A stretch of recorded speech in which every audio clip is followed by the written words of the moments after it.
নির্মমভাবে অবৈধ খনি ঝালাই করতে গিয়ে গ্যাসে আক্রান্ত হয়ে মৃত্যু হলো দুই ব্যক্তির। মাত্র 400 টাকার মজুরি পাওয়ার বিনিময়ে অবৈধভাবে কয়লা কাটতে গিয়ে বিষ গ্যাসের শিকার হয়ে অবৈধ কয়লা খনির ভেতর দুই ব্যক্তি কয়লা খনিতে গভীর গহ্বরে মারা যাওয়ায় খবর ছড়িয়ে পড়তেই চাঞ্চল্য ছড়ালো জামুরিয়ার নর্থ শিয়ারশোল কলিয়ারি সংলগ্ন আমবাগান এলাকায়। ঘটনা প্রসঙ্গে পরিবার সূত্রে জানা যায়, জামুরিয়ার ইজলগোড়া গ্রাম পঞ্চায়েতের বারুল গ্রামের বাসিন্দা 4 ব্যক্তি এই আমবাগান এলাকায় শুক্রবার বিকেলে ঠিকা শ্রমিক হিসেবে অবৈধভাবে কয়লা কাটতে আসে। পরে রাত্রি 12টা নাগাদ 4 শ্রমিকের 2 জন কয়লা খনির ভিতরে গভীর গহ্বরে প্রায় 50 ফুট নিচে নেমে পড়ে।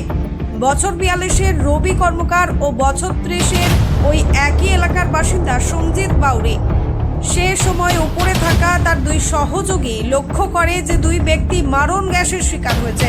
বিষয়টি লক্ষ্য করে তারা ঘটনাস্থল থেকে কোনো ক্রমে দ্রুত এলাকা ছেড়ে নিজেদের গ্রামের বাসিন্দাদের আক্রান্তদের পরিবারের সদস্যদের এ বিষয়ে খবর দিলে তারা রাতের থেকেই ঘটনাস্থলে এসে ওই 2 ব্যক্তিকে উদ্ধারের দাবিতে কয়লা খনির মুখেই দাঁড়িয়ে থেকে বিক্ষোভ দেখাতে থাকে। এই ঘটনার খবর পেয়ে ঘটনাস্থলে এসে হাজির হয় জামুরিয়া থানার পুলিশ। ঘটনার খবর দেওয়া হয় দমকল বিভাগকে। রানীগঞ্জের দমকল বিভাগের বিশেষ দল এসে পৌঁছায় ঘটনাস্থলে।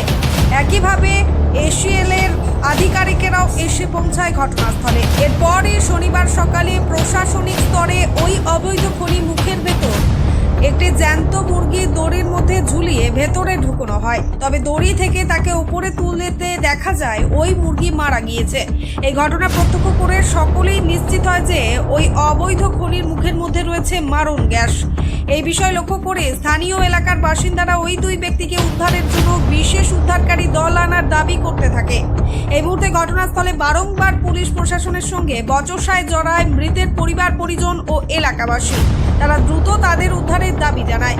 পুলিশ প্রশাসন জানিয়েছে এ বিষয়ে এসিএল-এর বিশেষ উদ্ধারকারী দলের কাছ থেকে উদ্ধারের জন্য আবেদন জানানো হয়েছে। তবে সেই উদ্ধারকারী দলের এখনো কোনো দেখা মেলেনি। মৃত পরিবার পরিজনদের দাবি, এখানে ঠিকা কর্মীর কাছে 400 টাকার বিনিময়ে ওই খনি মুখের কয়লা কাটার জন্য তারা এসেছিল। তারপর তারাই মারণ গ্যাসের শিকার হয়েছে। তারা একদিন দাবি করেছেন এ বিষয়ে দ্রুত পদক্ষেপ গ্রহণ করতে হবে ও উদ্ধার করতে হবে দেহ দুটি। এখন দেখার কত দ্রুত প্রশাসন এ বিষয়ে ব্যবস্থা গ্রহণ করে উদ্ধার করে ওই 2 ব্যক্তিকে। ঘটনা ঘটছে এই গতকাল রাত্রে 400 টাকা হাজিরিতে নিজের পেট চালাবার জন্য এই খাদানে কাজ করতে এসেছিল। কি খাদান? কয়লা খাদান, বেসরকারি কয়লা খাদান। এই বেসরকারি কয়লা খাদানে কাজ করার পর অবৈধ কয়লা খাদান, এখানে ইসিএল মাইন্স আছে, ইসিএল জমির অধীনে তারা কয়লা খাদান করে লোকাল নেতৃত্ব, লোকাল প্রশাসনকে হাতে রেখে তারা এই ইলিগাল খাদানগুলো চালাচ্ছে। কোথাকার ছিল জানা পেয়েছে? এই ছেলেগুলো ছিল আমার নিজের গ্রামে, আমার নিজের পাশের ঘরের। কোথাকার? বারুল গ্রামের। কি নাম তাদের? তাদের নাম হচ্ছে, একজনের নাম হচ্ছে রবিলাল কর্মকার, একজনের নাম হচ্ছে সঞ্জিত বাউরি। আপনারা কি ডিমান্ড করছেন? আমরা ডিমান্ড করছি যতক্ষণ না পরিবারকে যারা সব মানে সম্পূর্ণভাবে দায়ভার যেন এনারা না নেয়, সেই কারণের জন্য আমরা দাবিতে আছি। কাদের মদতে চলছিল কয়লা খাদানটা অবৈধ? বর্তমান সরকার আর বর্তমান প্রশাসনের মদতে, আর বর্তমান সরকারের মধ্যস্থ যে তৃণমূল নেতার তো এখন আপনারা কি করছেন? এখন আমরা এই ডেড বডি এখনো পর্যন্ত 7 ঘন্টা হয়ে গেল, এখনো পর্যন্ত রেস্কিউ টিম ওনারা আনলেন না। এখনো পর্যন্ত বলছে লোকাল ছেলেদেরকে নিয়ে ওরা রেস্কিউ করার চেষ্টা করছেন। কিন্তু আমি তো বলতে চাই যে লোকাল ছেলেগুলো তো তাদেরও তো জীবন সংশয় আছে, ওনাদেরও তো জীবন আছে। বাই চান্স ভগবান করুক ওনাদেরও যেন কিছু না হয়, তাই আমি বলবো এখনো পর্যন্ত রেস্কিউ টিম কিন্তু আসতে পারেনি।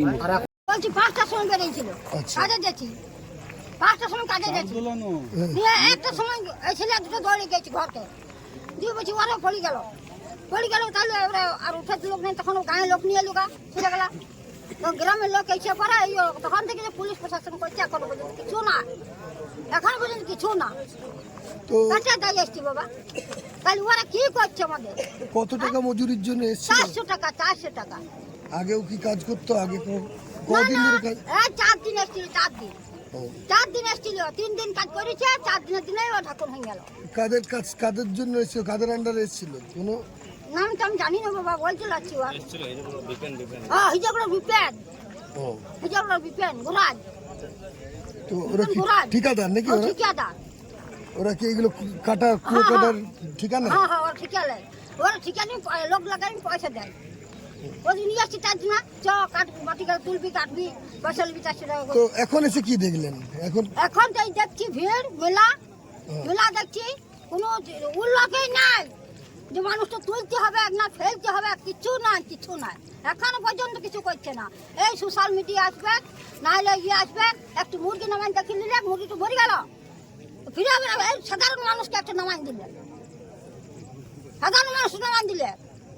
তাহলে ও তো আরো মনে হয় লিভার আছে, তা সাধারণ মানুষ নামবে, ওর মুখে কোনো অক্সিজেন নাই, গ্যাসটা কি করে সহ্য করবে? গান খাবেন যে গ্যাস সহ্য হয়, তারপরে আমি উঠলে ছেলেটা।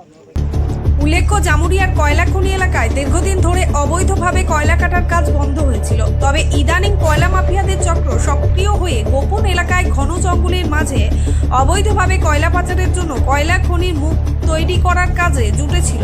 তবে তার আগেই এ ধরনের ঘটনা ঘটায় ক্রমশই অবৈধ কারবারের বিষয়টি আরও একবার প্রকাশ্যে এলো। এখন দেখার এই অবৈধ কারবার রুখতে কিরূপ পদক্ষেপ গ্রহণ করে প্রশাসন। এই মুহূর্তে উদ্ধার হলো সঞ্জিত বাউরির দেহ। জানা গেছে এক ব্যক্তি নিজের জীবনের পরোয়া না করে ওই খনির মুখের ভিতর ঢুকে গিয়ে সঞ্জিত বাউরির দেহ দড়িতে পেঁচিয়ে দেয়।